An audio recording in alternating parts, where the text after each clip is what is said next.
Welcome back to Uncensored with me, Rosanna Lockwood. Now, it was 60 years ago today that over 250,000 Americans descended onto the streets of Washington, D.C. to hear these words from civil rights activist Dr. Martin Luther King. A dream that one day this nation will rise up and live out the true meaning of its creed. We hold these truths to be self-evident, that all men are created equal. Now, if Dr. King was to look at today's America, some say he might wonder whether his dream has been realized. Just this weekend, police in Jacksonville, Florida, said they believe the killing of 3 black people by a 21-year-old white gunman was racially motivated.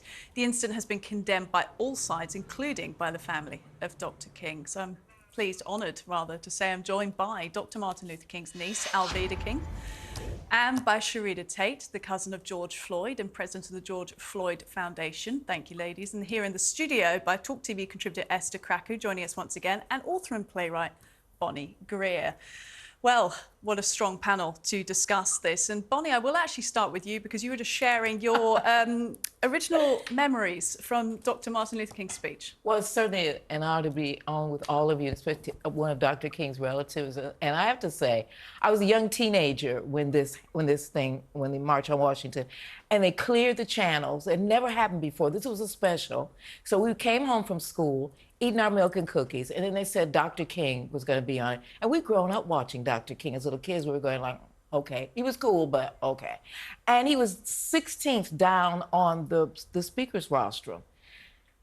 This guy got up there. We listened to the speeches. My uncle drove his truck there. We were all sitting there.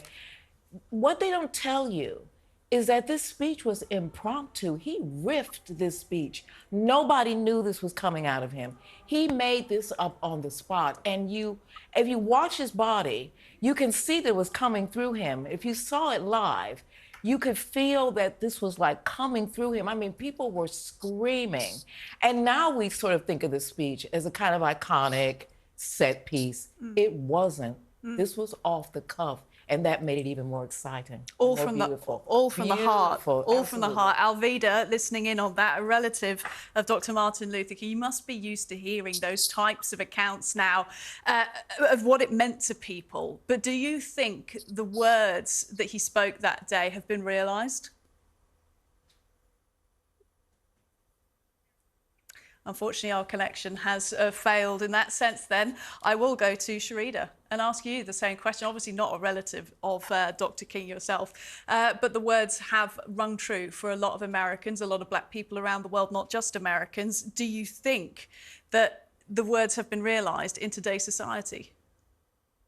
I still think that we have a lot more work to do before we can say his dream was truly realized. I mean, there have been some progress, but in some cases, as you can see, what's happening all over the country as we continue to lose lives senselessly, it just seems like it takes us a step backwards. Institutionally, do you feel like the support is there in order to achieve the kind of change that is needed? And I'm talking here from government, but also social movements as well. Well, I think that there are times when we feel like that collectively, the social movement is something that I definitely believe is moving in the right direction. There are times when, in general, it feels like we have the support. It sort of waxes and wanes, but I think we need to, whenever we have those times when it feels like we're all in sync, it's when we have to really rally together and push the narrative forward. How do effects like the Jacksonville shooting, how does that impact you when you hear that it was racially motivated?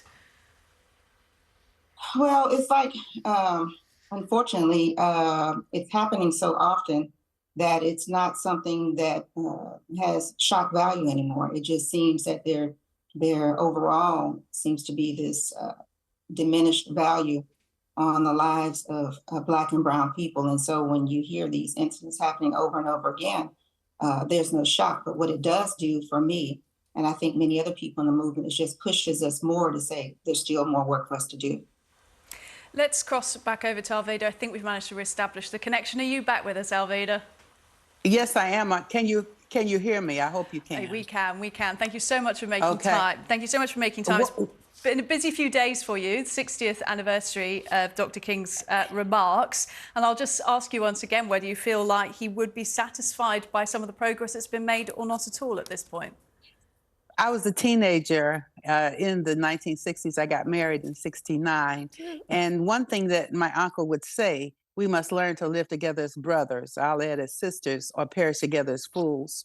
And he's in his own speech, he said, add righteousness and justice together. He talked about a check of insufficient funds. So those are some of the things. And some of that is definitely still here today.